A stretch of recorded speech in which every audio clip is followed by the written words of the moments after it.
नमस्कार दोस्तों। आज हम लोग देखेंगे 65th बीपीएससी का क्वेश्चंस एंड उसके सॉल्यूशंस, डिटेल सॉल्यूशन। और मैंने इसको 3 भागों में डिवाइड कर दिया, स्प्लिट कर दिया। क्योंकि आपको पता होगा कि जो एग्ज़ाम्स होते हैं बीपीएससी के प्रीलिम्स के, वो आपको 2 घंटे का एग्ज़ाम होता है जिसमें 150 क्वेश्चंस होते हैं। तो अगर हम 150 क्वेश्चंस का केवल आंसर बताया तो फिर विथिन 1 आवर हो सकता है, 1 घंटे के अंदर। बट अगर आप थोड़ा भी डिस्कशन करेंगे तो अराउंड 1 मिनट पर क्वेश्चन, यानी कि 150 मिनट्स, यानी मोर देन 2 आवर्स। सो ये एक वीडियो में देखना किसी भी बच्चे के लिए थोड़ा टफ होगा। तो इसलिए मैंने 3 भाग में डिवाइड कर दिया था कि अराउंड 40 मिनट्स के अंदर, अराउंड 40 मिनट्स तक ये कंप्लीट हो जाए।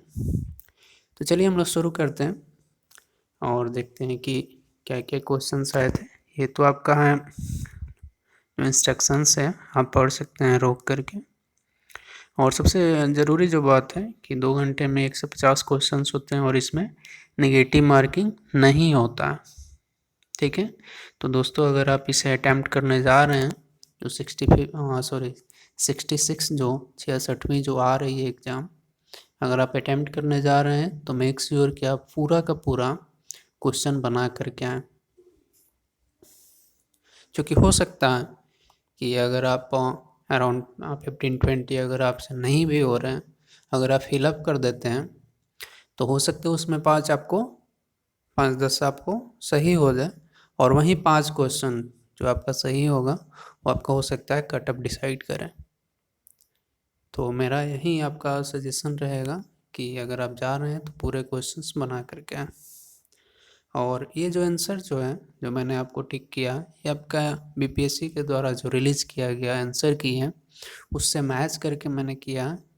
और सो इसमें कोई डाउट नहीं है कि ये आपका गलत है। तो चलिए हम शुरू करते हैं और पहला क्वेश्चन लेते हैं। इसमें हमारा पहला जो क्वेश्चन है, प्रेशर का यूनिट पूछ रहा, दाब का मात्रक क्या है। तो दाब का मात्रक हम लोग जानते हैं दोस्तों कि जो दाब का मात्रक होता है वो आपका होता है पास्कल, या फिर बार होता है, या फिर एटमॉस्फेरिक प्रेशर होता है।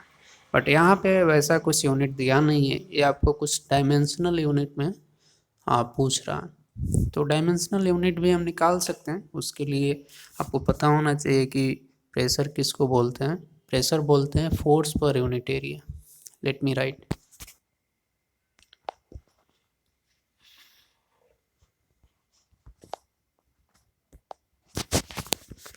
तो जो P होता है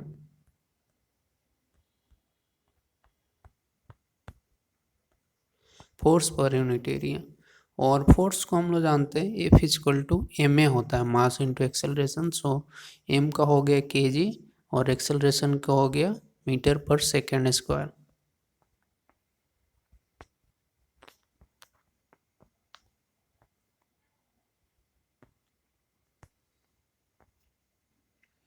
सो अगर हम इसे एम से हमें काट देंगे और जो हमें बचेगा वो मैं आपको लिख रहा हूँ। प्रेशर का जो यूनिट हो जाएगा केजी पर मीटर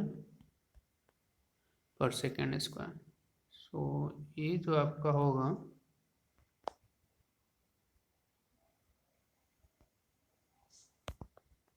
ये जो आपका है ये आपका यूनिट होगा प्रेशर का। तो वैसा तो कोई यूनिट यहाँ पे दिया नहीं है, इसलिए हम लोग ई के साथ जाएंगे। जो आपका ऑप्शन ई होगा वो आपका होगा करेक्ट। ठीक है, चलिए हम लोग नेक्स्ट देखते हैं। नेक्स्ट जो आपका क्वेश्चन है कि सनलाइट जो सन से अर्थ के सरफेस पे पहुंचने में कितना समय लेता है।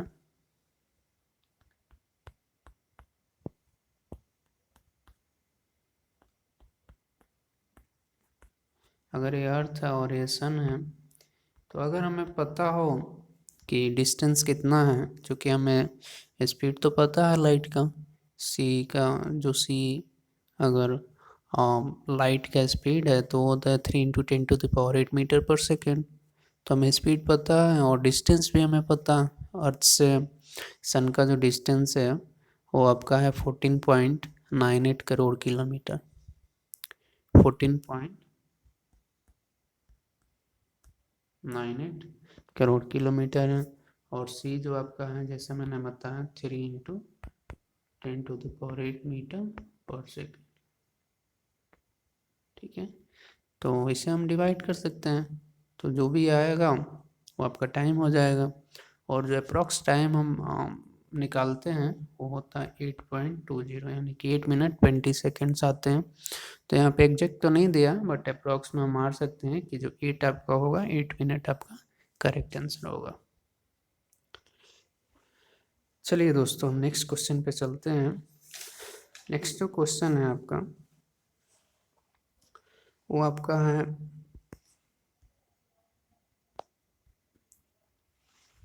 कि इसमें से कौन सा स्केलर क्वांटिटी है। हमें पता है जो क्वांटिटी जो होते हैं वो दो तरह के होते हैं, एक होता है स्केलर और एक होता है वेक्टर। वेक्टर जो होता है वो 3 पार्ट में हम तीन तरह से उसे चेक करते हैं। जो क्राइटेरिया होती है, पहला तो होता है कि उसका फिक्स कोई मैग्नीट्यूड हो, और दूसरा डायरेक्शन हो, और तीसरा जो होता है वो वेक्टर लॉ ऑफ एडिशन को फॉलो करें। तो उतनी डिटेल में हमें जाने की ज़रूरत नहीं है, हम आपको बताते हैं कि जो फोर्स है, वेलोसिटी और एक्सेलरेशन, ये आपका वेक्टर क्वांटिटी है। बट प्रेशर जो है आपका वो वेक्टर क्वांटिटी नहीं है, वो आपका स्केलर है। चलिए नेक्स्ट क्वेश्चन पे चलते हैं। ये आपका पूछ रहा है कि कौन सा क्वांटिटी है जिसका यूनिट नहीं, यानी कि यूनिट लेस क्वांटिटी इसमें से कौन सा है। तो दोस्तों यहाँ पे कन्फ्यूजन बच्चों को दो ही में हो सकता है। फोर्स और जो प्रेशर है उसका तो यूनिट होता है, वो तो सबको पता है। फोर्स का न्यूटन हो गया, प्रेशर का आपका न्यूटन पर मीटर स्क्वायर हो गया, फिर पास्कल बोल सकते हैं। तो बच्चा दो, स्ट्रेस और स्ट्रेन।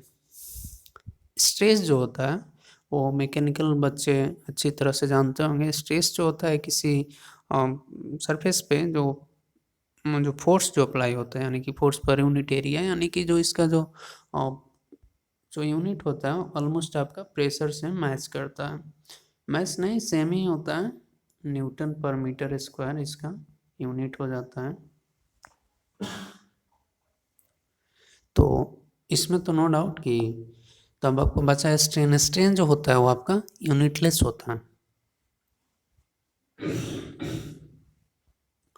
तो इसका जो करेक्ट आंसर होगा वो आपका स्ट्रेन हो जाएगा। चलिए दोस्तों, हम नेक्स्ट क्वेश्चन देखते हैं, 5th नंबर क्वेश्चन। कि sound wave in air is, यानी कि जो आवाज़ होता है, जो ध्वनि होती है, ध्वनि का वायु में क्या नेचर होता है। जो ध्वनि का जो वेग होता है, सॉरी, जो साउंड वेव है उसका नेचर क्या होता है हवा में, एयर में। तो ये होता है आपका लॉन्गिट्यूडनल, लॉन्गिट्यूडनल होता है। और इसका जो करेक्ट आंसर है वो ये है।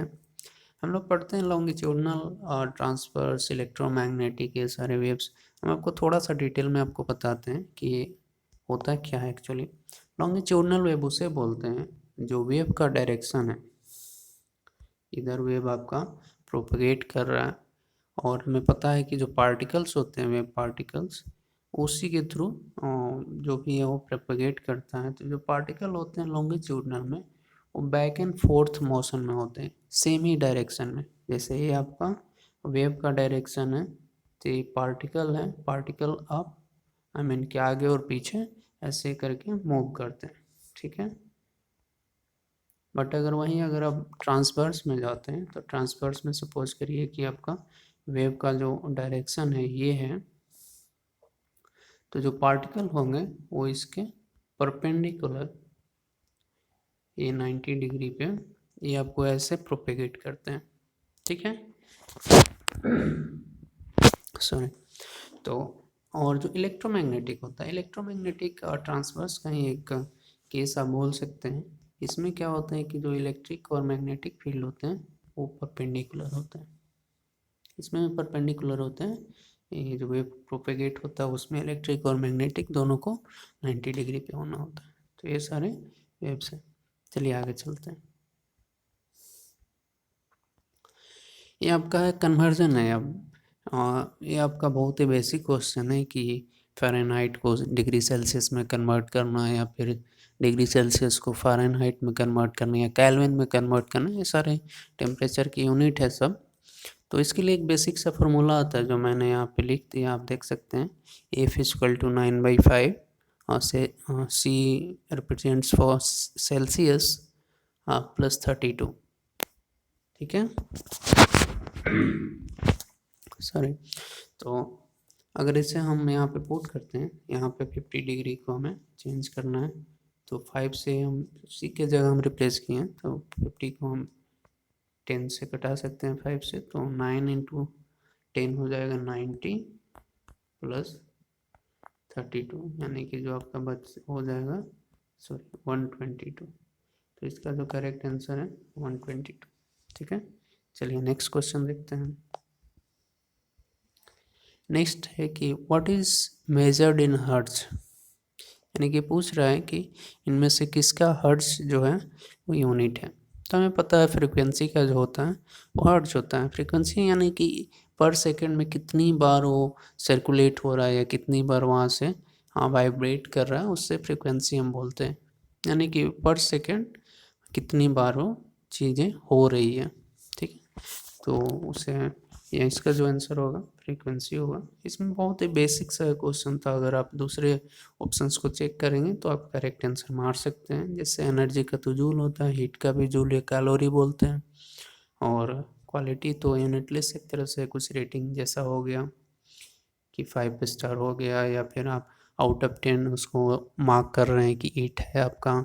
तो ये सारी चीज़ है। चलिए हम आगे देखते हैं। ये पूछ रहा है कि जो बॉडी का टेम्परेचर होता है वो किसके द्वारा रेगुलेट होता है।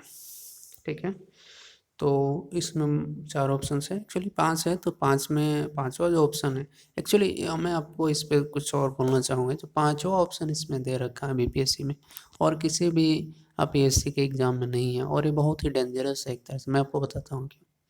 क्योंकि ये जो पाँचों में जो एक ही ऑप्शन शो कर रहा है, बट इसमें एक्चुअली 2 है। अगर आप ध्यान से देखेंगे तो एक तो है कि नन ऑफ द अबव, यानी कि इनमें से कोई नहीं, और इसको एक और में तोड़ सकते हैं, यानी कि ई और एक एफ भी हो सकता था, बट इसमें ये कंबाइन कर दिए बीपीएससी वाले, चालाकी किए हैं कि one more than one of the above, यानी कि ऊपर में से एक से भी ज़्यादा है, एक से ज़्यादा ऑप्शन सही है। तो इट का जो ऑप्शंस है यहाँ पे, अगर हम, ये तो बहुत बार रिपीटेड क्वेश्चन है, आपको पता होगा। हाइपोथैलेमस जो होता है वो आपका बॉडी का टेम्परेचर नियंत्रित करता है, रेगुलेट करता है। ठीक है, सॉरी। और भी जानने वाली बातें हैं कि ये भूख, प्यास, नींद और थकावट आदि भी। तो अगर आपको नेक्स्ट में पूछे कभी कोई भी एग्जाम में, तो आपको इसके लिए ध्यान देना है कि भूख, प्यास, नींद, थकावट, इसके लिए भी हाइपोथैलेमस ही नियंत्रित करता है। आपको और भी मैं बता दूं, जैसे ब्रेन को अगर हम लोग डिवाइड करते हैं, तो ब्रेन को 3 पार्ट में हम लोग तोड़ते हैं, सेरिब्रम, सेरिबेलम और ब्रेन स्टीम। ब्रेन स्टीम, जो सेरिब्रम में जो आपको सबसे बड़ा पार्ट होता है, ठीक है, बॉडी का, सॉरी माइंड का, ब्रेन का सबसे ऊपरी हिस्सा और लेफ्ट राइट दोनों का सबसे बड़ा पार्ट होता है। ठीक है, और सेरिबेलम जो होता है उसी के जस्ट नीचे बैक साइड में लोकेटेड होता है। और जो थर्ड है वो आपका ब्रेन स्टीम है। तीनों का अलग अलग काम है, फंक्शन अगर हम बताएं तो बहुत ही वीडियो लंबा हो जाएगा, वो आपको पता होगा, मैंने बस इसे ही आपके नॉलेज के लिए बता दिया। चलिए आगे बढ़ते हैं, हम 9th नंबर क्वेश्चन पे आते हैं। 9th नंबर है कि इलेक्ट्रिक करंट को कौन सा डिवाइस मेजर करता है। तो ये बहुत ही आसान क्वेश्चन है। इसका आंसर आपका आमीटर हो जाएगा। और आमीटर के बारे में आपको बताऊं कि आमीटर कभी भी सर्किट में यूज होता है तो वो सीरीज में होता है, सीरीज में यूज होता है। और जो आइडियल कंडीशन होता है आमीटर का, ये 0 रेसिस्टेंस का होता है। रेसिस्टेंट को ओम से हम लोग डिनोट करते हैं, यानी कि उसका जो रेसिस्टेंट होना चाहिए इंटरनल, वो 0 होना चाहिए। ठीक है, वो आपका आइडियल कंडीशन होता है। और यहाँ पे एक और दिया है कि वोल्ट मीटर और पोटेंशियोमीटर, ये सब वोल्टेज डिफरेंस को, ईएमएफ को हम लोग उससे मेजर करते हैं, विभवांतर जिसको बोलते हैं हिंदी में। तो और वोल्ट मीटर के बारे में भी एक बात है कि वोल्ट मीटर जब भी सर्किट में यूज होता है तो होता है पैरेलल में, ठीक है। और आइडियल जो इसका होता है, और आइडियल इसका जो रेसिस्टेंट होता है वो इन्फिनाइट होना चाहिए, यानी कि बहुत ही हाई होना चाहिए, तभी आप रीडिंग जो है वो दोनों में करेक्ट ले सकते हैं रीडिंग पर्पस के लिए, ठीक है। चलिए नेक्स्ट क्वेश्चन हम देखते हैं। पावर के आपका यूनिट पूछ रहा है, इलेक्ट्रिक पावर का यूनिट पूछ रहा है। तो पावर का यूनिट हमें पता है वाट होता है, और पावर के लिए एक फॉर्मूला भी यूज़ करते हैं, P=VI, यानी कि वोल्ट इंटू करंट। तो इसका करेक्ट आंसर हो जाएगा डी हो जाएगा। एम्पियर तो हमें पता है करंट के लिए, वोल्ट आपका हो गया वोल्टेज के लिए, कूलम आपका हो गया चार्ज के लिए हम यूज़ करते हैं। तो इन सारी चीज़ों को आप ध्यान रखेंगे। चलिए आगे हम देखते हैं 11 number question. Who is regarded as the father of modern chemistry, ठीक है। फादर ऑफ मॉडर्न केमिस्ट्री के लिए पूछ रहा है कि किसे हम मानते हैं, तो इसका जो आंसर होगा वो एंटोनी लेवाइजर है, एंटोनी लेवाइजर। और एक और जब चीज़ पूछता है कि केमिस्ट्री में who is the father of modern taxonomy, यानी कि वर्गीकरण, किसे वर्गीकी के पिता के रूप में जाना जाता है, तो वो है कार्ल्स लिनियस को। लिनियस एक बहुत ही फेमस नाम है केमिस्ट्री में, तो इसे आप ध्यान देंगे। और साथ ही साथ अगर आपको ये भी पूछता है कि फादर ऑफ बायोलॉजी या जूलॉजी, तो उसे हम एरिस्टोटल मारेंगे, अरस्तु जिसे हिंदी में बोलते हैं, ठीक है। चलिए नेक्स्ट क्वेश्चन है आपका 12 नंबर क्वेश्चन है। इसमें बोल रहा है कि एक एलिमेंट है जिसमें इलेक्ट्रॉन की संख्या 18 और न्यूट्रॉन की संख्या 20 है, तो उसका मास आपको निकालना है।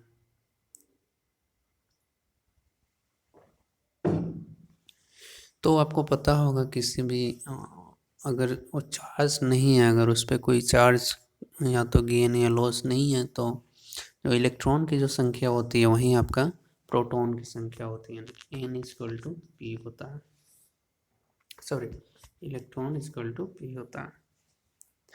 और जो मास हम बोलते हैं, मास नंबर, वो आपका होता है N+P, यानी कि न्यूट्रॉन प्लस प्रोटॉन। सो इसमें इलेक्ट्रॉन की संख्या 18, यानी कि प्रोटॉन भी 18 होगा, और 20 आपका जो है वो न्यूट्रॉन है। तो ओवरऑल जो आपका मास हो जाएगा वो आपका होगा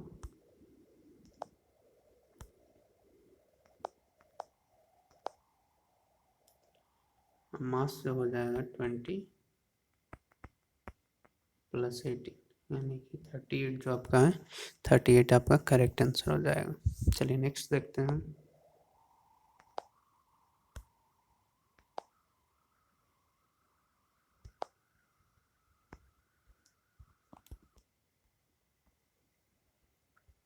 नेक्स्ट आपका क्वेश्चन है कि किसे हम लाफिंग गैस के तौर पे जानते हैं। तो लाफिंग गैस जो आपका है वो हम बोलते हैं नाइट्रस ऑक्साइड को। कंफ्यूज मत होइएगा नाइट्रस और नाइट्रिक में।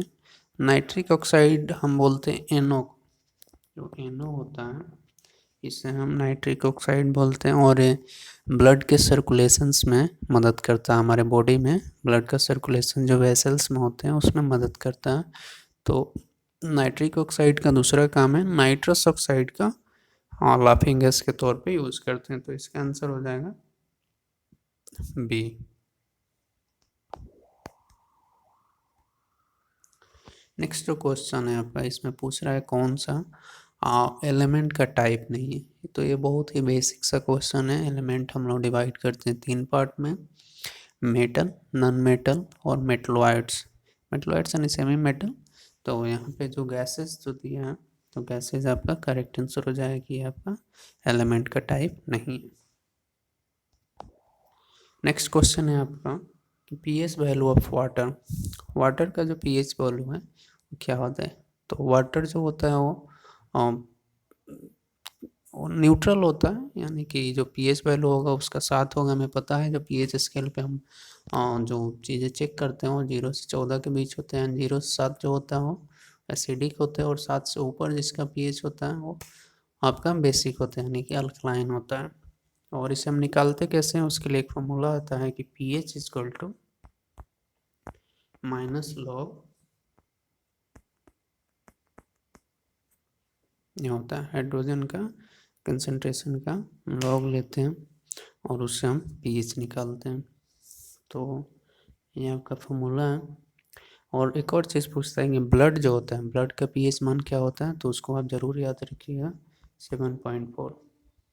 ठीक है, 7.4 आपका ब्लड का पीएच होता है।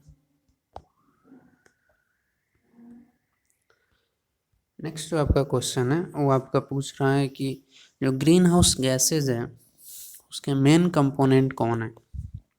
मेन कंपोनेंट की अगर हम बात करें तो वैसे तो ग्रीन हाउस गैसेस बहुत सारे गैसेस हैं जिनको ग्रीन हाउस गैसेस कहा जाता है।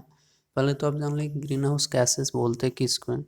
तो जो हमारा अर्थ का जो भी टेम्परेचर है, एक्चुअली अर्थ का टेम्परेचर तो हाई लो होते रहता है, जिसे हम लोग टेम्परेचर बजट बोलते हैं। तो टेम्परेचर बजट में अब चेंजिंग हो रहा है, सॉरी हीट बजट बोलते हैं।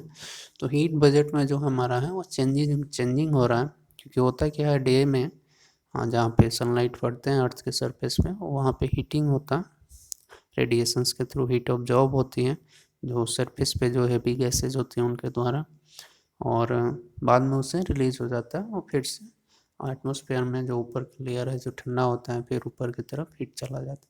लेकिन जब गैसेस की मात्रा बढ़ रही है तो हीट का एब्जॉर्प्शन ज़्यादा हो रहा है, जिसकी वजह से हमारा जो टेम्परेचर है आउटर सरफेस का वो इंक्रीज़ कर रहा है, जिसकी वजह से ग्लोबल वार्मिंग हो रही है। और ये तो आपका कंसर्न का मुद्दा है पूरे कम्युनिटी के लिए, इंटरनेशनल कम्युनिटी के लिए। और खैर इसके बारे में आगे हम और कुछ ना बताएं, डायरेक्ट आंसर पे आते हैं।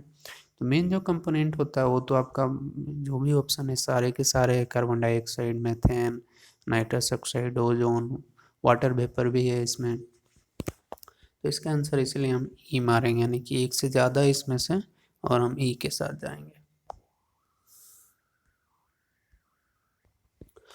नेक्स्ट आपका क्वेश्चन है कि ऑक्सीजन इज ऑब्सेंट इन, जो ऑक्सीजन किस में ऑब्सेंट होता है, तो इसका करेक्ट जो आंसर होगा वो आपका ये होगा, आप देख सकते हैं।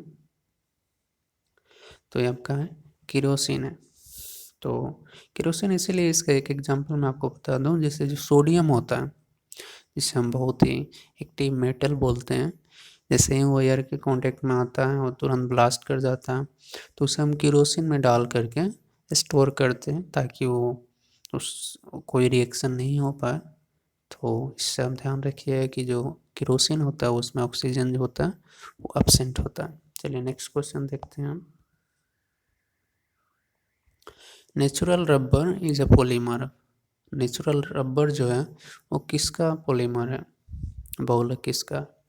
तो इस बहुत सी बार रिपीटेड क्वेश्चन है आपका, आइसोप्रीन का है, इससे आप ध्यान रखिएगा। नेक्स्ट जो आपका है ये पूछ रहा है कि हाँ ग्लूकोज का फॉर्मूला क्या है। तो ग्लूकोज का जो फॉर्मूला होगा वो C6H12O6 होगा। सी नंबर ऑप्शन आपका करेक्ट है। और भी चीज़ें आप ध्यान रखिए, जैसे शुगर का अगर आपसे पूछते हैं कि शुगर का आपका केमिकल फार्मूला क्या है, तो उसका होता है C12H22O11। और आपको वैसे थोड़ा घुमा करके पूछ सकता है कि जो टेबल शुगर होता है उसे क्या बोलते हैं, ध्यान रखिएगा उसे हम सुक्रोज बोलते हैं। तो सुक्रोज का अगर आपको फॉर्मूला पूछे तो उसका सेम ही है, C12H22O11। या फिर माल्टोज का वो पूछे या फिर लैक्टोज का पूछे तो ये सारे के सारे केमिकल फार्मूला सेम ही है, यानी कि C12H22O11। और अगर आपसे फ्रुक्टोज या गैलेक्टोज का पूछे तो आप ग्लूकोज वाला मारिएगा, यानी कि फ्रुक्टोज और गैलेक्टोज का जो आपका केमिकल फार्मूला होगा C6H12O6 हो जाएगा। ठीक है, चलिए नेक्स्ट। पूछ रहा है कि बॉन्ड ऑर्डर क्या होगा CO का, यानी कि कार्बन मोनोऑक्साइड का बॉन्ड ऑर्डर क्या होगा। तो बॉन्ड ऑर्डर जो हम लोग बोलते हैं वो होता है कि number of chemical bond between a pair of atoms, यानी कि एटम के बीच जो आपका पेयर होता है बॉन्ड का, उसे हम बॉन्ड ऑर्डर बोलते हैं। ठीक है, तो ये आपका है कार्बन मोनोऑक्साइड। इसमें हम देख सकते हैं दो जो आपका कोवैलेंट और एक आपका कोऑर्डिनेशन बॉन्ड है। तो ओवरऑल आपका 3 जो है बॉन्डिंग है, तो हम बोल सकते हैं कि 3 जो आपका ये आपका बॉन्ड ऑर्डर है कार्बन मोनोऑक्साइड का। इसे निकालने के लिए एक हम थ्योरी यूज़ करते हैं जिसे मोलिकुलर ऑर्बिटल थ्योरी बोलते हैं, जिसे अभी डिस्कस करना पॉसिबल नहीं है, बट आप उसे देख सकते हैं। नेक्स्ट आपका क्वेश्चन है 21 कि the origin of a species किसके द्वारा लिखा गया। तो ये आपका चार्ल्स डार्विन के द्वारा लिखा गया। इसमें आपका जो स्पेसीज है उनके डेवलपमेंट के बारे में बात की गई है कि कैसे उनका विकास हुआ है, और ये 1859 ईस्वी में आई थी। नेक्स्ट क्वेश्चन है आपका 22 the interaction between algae and fungi form lichen is called. Actually इसे हम सिम्बोसिस बोलते हैं, और अब में से किसी में भी ऐसा ऑप्शन नहीं दिया हुआ है, तो हम ई के साथ जाएंगे, यानी कि नन ऑफ द अबव आपका आंसर हो जाएगा। पूछ रहा है कि एक्चुअल लोकेशन ऑफ या place where an organism lives, यानी कि जहाँ पे ऑर्गेनिजम्स रहते हैं उस एक्चुअल प्लेस को क्या बोलते हैं, तो उसे हम हैबिटेट बोलते हैं। एक्चुअली इसका आंसर आपका जो आंसर किया था BPSC के उसमें भी ब्लैंक दिया हुआ था, बट मैंने इसे सर्च किया नेट में बहुत जगहों से, तो इसे फाइनल जो ऑप्शन आंसर जो आपका लॉक किया गया वो आपका हैबिटेट है। चलिए नेक्स्ट क्वेश्चन है आपका 24 number solar energy is converted into ATP। पूछ रहा है कहाँ होता है। तो सबसे पहले तो मैं आपको बता दूं सोलर एनर्जी जो कन्वर्ट होता है ATP में, वो लिप्स में होता है, यानी पत्ते में, और क्लोरोप्लास्ट आपका बी जो आंसर है बी आपका इसमें होता है। और इसी से आपको पता होगा फोटोसिंथेसिस से ही आपका पेड़ पौधे जो अपना भोजन बनाते हैं। ठीक है, तो चलिए नेक्स्ट क्वेश्चन हम देखते हैं। चलिए दोस्तों, तो नेक्स्ट क्वेश्चन है हमारा 25 नंबर। ये पूछ रहा है बाय प्रोडक्ट ऑफ फोटोसिंथेसिस, यानी फोटोसिंथेसिस के दौरान हमें क्या प्राप्त होता है। तो फोटोसिंथेसिस का ये आपका रिएक्शन है। तो रिएक्शन में आप देख रहे हैं कि 6CO2 और 6H2O मिल करके जब सोलर एनर्जी जब पड़ता है तो ये आपका बनाता है शुगर बनाता है C6H12O6 और 6 ऑक्सीजन, यानी कि जो बाय प्रोडक्ट है वो आपका ऑक्सीजन है। ये जो आपका है करेक्ट आंसर हो जाएगा। ठीक है, तो सब ध्यान दीजिएगा। और चलिए आगे चलते हैं।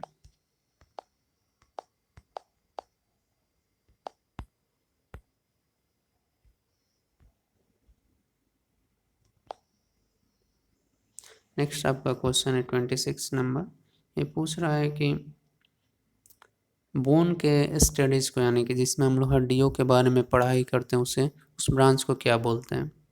तो पहला तो जूलॉजी जो आपका होगा नहीं, आपका ऑप्शन 3 बचते हैं, इसमें से हमको बताना है कि कौन सा बोन का स्टडीज होता है। जो ओरोलॉजी होता है ये आपका माउंटेन से रिलेटेड होता है। ओरोलॉजी जो है आपका वो माउंटेन से रिलेटेड स्टडी है। सेरोलॉजी जो आपका है, सेरोलॉजी हम बोलते हैं जो ब्लड के वेसल्स यानी ब्लड सीरम के बारे में जो हम लोग स्टडी करते हैं कि जो ब्लड जो हमारा वो कितना इम्यून है, यानी जो रोग विरोधी जो क्षमता होती है उसको हम चेक करने के लिए इसका जो स्टडी करते हैं सेरोलॉजी में ब्लड के। तो आपका जो करेक्ट जो आंसर हो जाएगा वो आपका ऑस्टियोलॉजी हो जाएगा, और ऑस्टियोलॉजी आपका इस क्वेश्चन के लिए करेक्ट आंसर होगा। चलिए जो 27 नंबर क्वेश्चन है हम आपका देख रहे हैं कि किसमें आपका एंजाइम नहीं है। तो एंजाइम्स आपको इस सारे के सारे में है, यानी कि जो जो आपका है ऑप्शन होगा वो करेक्ट हो जाएगा। चलिए नेक्स्ट देखते हैं हम 28 नंबर। 28 नंबर आपका जो है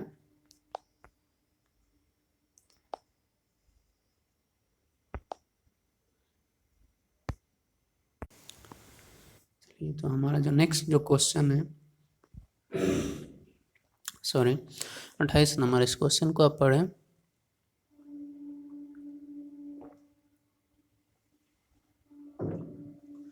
इसमें बोल रहा है कि लिम्फोसाइट जो होता है बॉडी में, वो कहाँ पे फॉर्म होता है। सब फर्स्ट ऑफ ऑल तो आपको पता होना चाहिए कि लिम्फोसाइट होता क्या। जो लिम्फोसाइट होता है उसे हम WBC बोल सकते हैं। जो लिम्फोसाइट है वो आपका WBC है, और इसका जो फॉर्मेशन होता है वो आपको पता होगा बोन मैरो में होता है। बोन मैरो जिसे हम अस्थि मज्जा बोलते हैं। तो ये आपका करेक्ट आंसर हो जाएगा। और जो RBC होता है वो भी आपका बोन मैरो में ही वो बनता है, बट उसका जो डाई करता है वो स्प्लीन होता है। स्प्लीन यानी कि प्लीहा हम इसको हिंदी में बोलते हैं, तो इसको भी आप याद रखिएगा। और जो RBC का जो लाइफ होता है वो आपका 105 से अराउंड 120 डेज के होता है, 120 दिनों का। तो ये भी चीज़ों का ध्यान रखिएगा। चलिए नेक्स्ट क्वेश्चन है आपका, कौन सा इसमें से हार्मोन है जो आयोडीन कंटेन करता है, जिसमें आयोडीन होता है। तो ये आपका करेक्ट आंसर हो जाएगा, थायरॉक्सिन होगा। इसमें एक आपका जो इम्पोर्टेंट हार्मोन है वो आपका है एड्रेनालिन। एड्रेनालिन जो है वो आपका जो हार्ट रेट है, ब्लड प्रेशर्स हैं, और जो लंग्स में जो एयर पास करते हैं, इन सारी चीज़ों को रेगुलेट करता है। तो और इसे फाइट या फ्लाइट हार्मोन भी बोलते हैं, उड़ो या लड़ो हार्मोन भी, तो बहुत बार पूछा जाता है, तो इसे आप ध्यान रखिएगा। इसका जो करेक्ट आंसर है वो आपका सी है, थायरॉक्सिन होता है, जिसमें आयोडीन आपको इंक्लूडेड होता है, यानी कि आयोडीन युक्त जो आपका हार्मोन है वो थायरॉक्सिन। नेक्स्ट जो आपका क्वेश्चन है कि एड्स किसके द्वारा होता है। तो एड्स किसके द्वारा होता है पूछ रहा है। फर्स्ट ऑफ ऑल मैं आपको एड्स का फुल फॉर्म बता दूँ। एड्स जो है वो एक्वायर्ड इम्यूनो डेफिशिएंसी सिंड्रोम होता है, और ये जिस वायरस के द्वारा होता है उसे हम HIV बोलते हैं, जो बहुत ही कॉमन है, नाम आपने सुना होगा। HIV का फुल फॉर्म होता है human immuno deficiency virus. HIV, H for human, I for immuno deficiency, B for virus. तो HIV से ही क्लियर है कि ये वायरस से होता है, और इसका जो करेक्ट आंसर होगा वो D हो जाएगा। और आपको हम एक ट्रिक बताते हैं। ट्रिक मैंने यहाँ पे नोट डाउन कर दिया गया कि रेखा हमें हिट करके पीछे छोड़ गई। पीछे को मैंने पोचे लिखा, चूँकि इससे ही आपका करेक्ट सीक्वेंस बैठेगा। मैं आपको बताता हूँ, अराउंड 13 डिजीजेज है इसमें, और इसे आप अच्छी तरह से याद कर सकते हैं कि वायरस से कौन कौन सी बीमारी होते हैं। मैं आपको बताता हूँ, आप नोट कर सकते हैं या फिर ऐसे ध्यान में रख सकते हैं।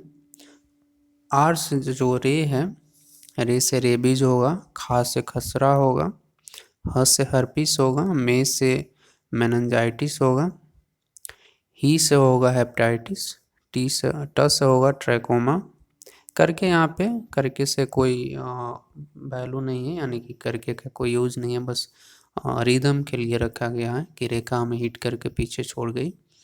तो रेखा में हिट हो गया। करके के बाद पोछे हैं, तो पो से पोलियो हो जाएगा, ए से एड्स हो जाएगा, चे से चेचक हो जाएगा, छो से छोटी माता, ड से डेंगू, ठीक है, ग से गलसो होगा, और ई से इन्फ्लुएंजा होगा। ठीक है, तो इसे आप याद रखिएगा। इससे बहुत सारे क्वेश्चंस आते हैं कि कौन वायरस से होता है, कौन बैक्टीरिया से होता है। बैक्टीरिया के लिए भी ठीक है, जो हम आगे आपको बता देंगे, या फिर कमेंट कर सकते हैं आप उसके लिए। तो चलिए हम आगे देखते हैं। अब यहाँ से क्वेश्चन शुरू होते हैं आपका करंट का, तो इसमें कुछ बहुत ज़्यादा बताने वाली बात नहीं है। चलिए हम देखते हैं। ये बोल रहा है कि जो OIC जो आपका, तो एक बोल सकते हैं एसोसिएशन जो है, organisation of Islamic corporation OIC, इसमें किसको गेस्ट के तौर पे, यानी गेस्ट ऑफ ऑनर के तौर पे दुबई बुलाया गया था 46 सेशन में। इसका करेक्ट आंसर है आपका सी, इंडिया को बुलाया गया था। और इसका हेडक्वार्टर मैं आपको बता दूँ सऊदी अरबिया में, जेद्दा में। और इसमें करेंटली अभी 57 मेंबर्स हैं। और नेक्स्ट क्वेश्चन हम देखते हैं।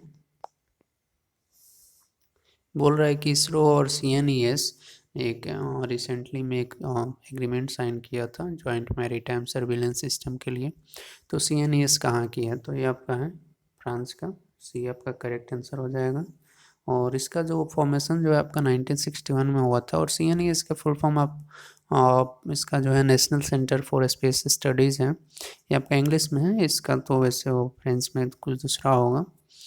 और इसका फॉर्मेशन मैंने बताया 1961 में। और इसरो का आपको पता होना चाहिए, इसरो का जो फॉर्मेशन है, फॉर्मेशन ईयर, वो 1969 है।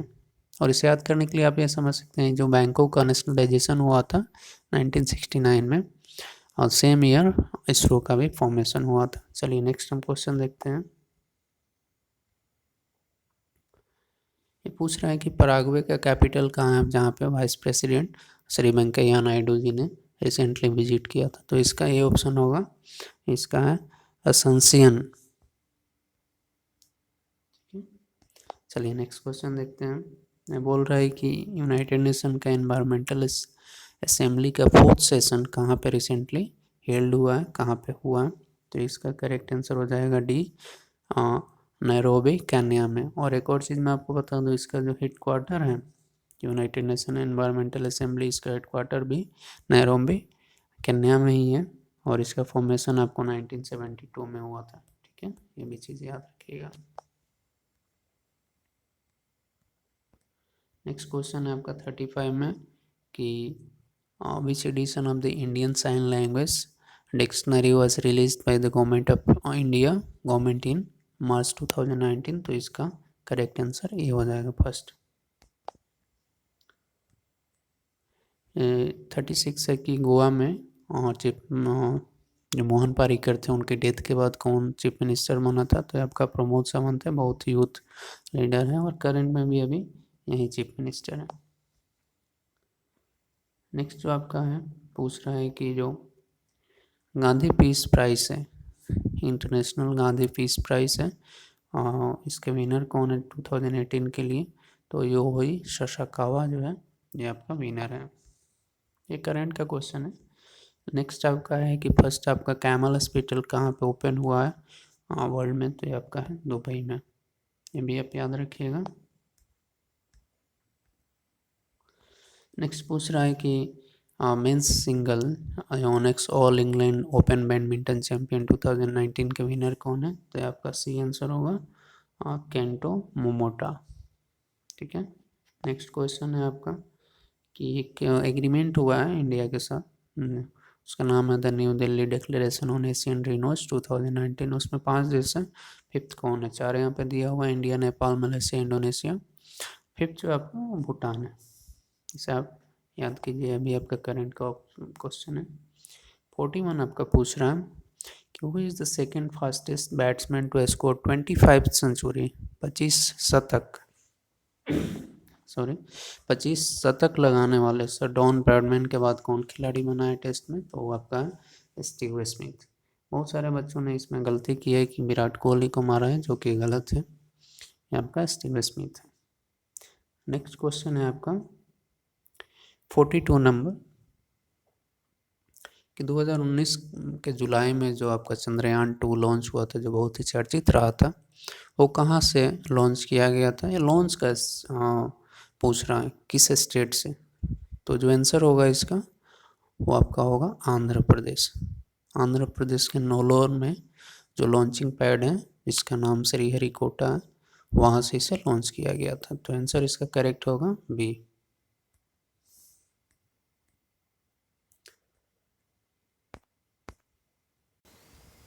नेक्स्ट आपका क्वेश्चन है 43 नंबर।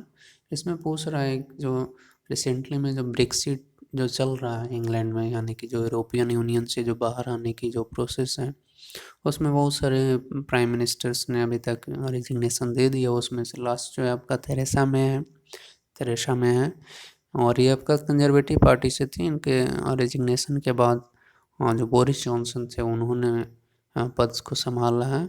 और थेरेसा मे जो थी वो भी कंजर्वेटिव पार्टी से थी, और बोरिस जॉनसन ने रिसेंटली कंजर्वेटिव पार्टी से एक शानदार जीत हासिल की इसी साल। तो पूछ रहा है कि जो उनके रिजिग्नेशन के बाद कौन 7 यानी कि फर्स्ट राउंड में कौन शामिल नहीं थे। तो इसमें सब के सब शामिल थे, बट लास्टली जो आपका जो प्राइम मिनिस्टर बने वो आपका बोरिस जॉनसन थे। बट इसका जो करेक्ट आंसर होगा क्वेश्चन के हिसाब से वो ई होगा। ठीक है, नेक्स्ट हम देखते हैं 44th नंबर। 44th नंबर पूछ रहा है कि where was the ministerial meeting of coordinating bureau of non alignment movement NAM held in 2019। इसका करेक्ट आंसर हो जाएगा आपका वेनेजुएला। तो जैसे मैंने बताया कि वेनेजुएला में बना था। और एक और चीज़, वेनेजुएला की अगर कैपिटल पूछा जाए तो वेनेजुएला की जो कैपिटल है वो आपका कराकस है, ये आप याद रखिएगा। और जो नाम है NAM जिसे हम बोलते हैं, नॉन अलाइनमेंट मूवमेंट, ये फाउंडिंग फिगर में से एक आपका इंडिया है। जवाहरलाल नेहरू, पंडित जवाहरलाल नेहरू और टिटो इन सब ने मिल करके इसे फाउंड किया था। और इसका जो हेडक्वार्टर वो आपका जकार्ता में है, सेंट्रल जकार्ता, इंडोनेशिया में। और करेंटली इसमें 120 मेंबर्स हैं, 120 कंट्री है। ठीक है, तो नेक्स्ट क्वेश्चन हम देखते हैं 45th नंबर में है कि जो इंडिया के जो करेंटली यूनाइटेड नेशन के अभी जो रिप्रेजेंटेटिव है सैयद अकबरुद्दीन, जो आपको पता होगा कि पहले फॉरेन मिनिस्ट्री में स्पोक्स पर्सन थे। तो उनसे पहले पूछ रहा है कि जब उनका हुआ उससे पहले यूनाइटेड नेशन में इंडिया का परमानेंट रिप्रेजेंटेटिव कौन था। तो इसका जो आंसर होगा अशोक कुमार मुखर्जी होगा करेक्ट आंसर। नेक्स्ट क्वेश्चन देखते हैं 46 नंबर है कि हु इज़ द, ये आपका क्वेश्चन लंबा है, मैं आपको शॉर्ट में बता दूं कि वो US कांग्रेस की कौन सी हिंदू महिला है जिसने गूगल को एक $50 मिलियन का एक नोटिस भेजा है। तो इसमें करेक्ट आंसर हो जाएगा उसका तुलसी गाबार्ड। नाम ही से लग रहा है तुलसी नाम है। सॉरी, नेक्स्ट क्वेश्चन देखते हैं। पूछ रहे हैं गैलरी ऑफ रास्कल्स किसका लिखा हुआ है। तो बहुत ही फेमस है, रस्किन बॉन्ड का लिखा हुआ है। नेक्स्ट क्वेश्चन देखते हैं आइकिया, जो कि एक फर्नीचर जायंट है यानी कंपनी है, इसका फर्स्ट शोरूम कहाँ खुला इंडिया में। तो हैदराबाद में। ये भी करंट का क्वेश्चन है। 49 है कि जो समर ओलंपिक गेम है जो कि 2020 में होने वाला, वो कहाँ होने वाला है। इसका करेक्ट आंसर हो जाएगा टोक्यो, जापान में। और एक और चीज़ पूछ सकता है कि जो आपका विंटर होता है, 2 तरह के ओलंपिक होते हैं, समर और विंटर। तो विंटर जो होने वाला है वो आपका 2022 में होने वाला है, बीजिंग में, चाइना में। चाइना की जो राजधानी है बीजिंग, वहाँ पे होने वाला है। तो वो भी चीज़ों का ध्यान रखिएगा।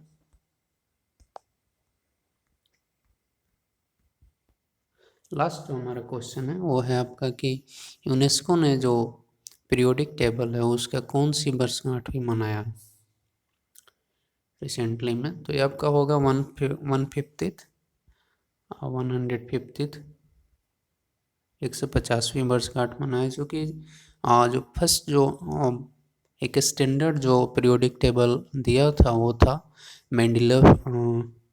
मेंडलीव के द्वारा, जो कि रशियन एक केमिस्ट थे, यानी कि केमिस्ट्री के एक साइंटिस्ट थे। उन्होंने 1869 में माफ़ कीजिएगा 1869 में उन्होंने एक आवर्त सारणी दिया था, यानी कि पीरियोडिक टेबल दिया था। और क्लासिफिकेशन जो था वो एटॉमिक मास पे था, यानी कि मास नंबर पे उन्होंने डिवाइड किया था इन सारी चीज़ों को। और जो करंट में हम देखते हैं वो मोस्ले के द्वारा दिया हुआ है, जो 1913 में दिया हुआ है। और वो जो है क्लासिफिकेशन वो एटॉमिक नंबर पे है। तो दोनों में डिफरेंस देखिएगा, मेंडलीव का जो है वो एटॉमिक मास पे है, और वहीं आपका जो मोस्ले जो करंट में हम लोग देखते हैं, मोस्ले का जो पीरियोडिक टेबल है एटॉमिक नंबर पे है। तो 1869 से अगर हम देखें तो 2019 में ये आपका जो गैप है आपका 150 का है, और 150वीं वर्षगांठ यूनेस्को ने मनाया था। यूनेस्को जो कि एक UN की संस्था है। तो ये आपके रहे 50 क्वेश्चन, आगे हम लोग और देखेंगे। तब तक के लिए धन्यवाद। हम नेक्स्ट क्वेश्चन जो नेक्स्ट वीडियो है उससे बहुत ही जल्द आने की कोशिश करेंगे। और जो भी आपको इससे रिलेटेड आपकी फीलिंग है, अच्छी बुरी, आप कमेंट में करके मुझे बता सकते हैं। धन्यवाद।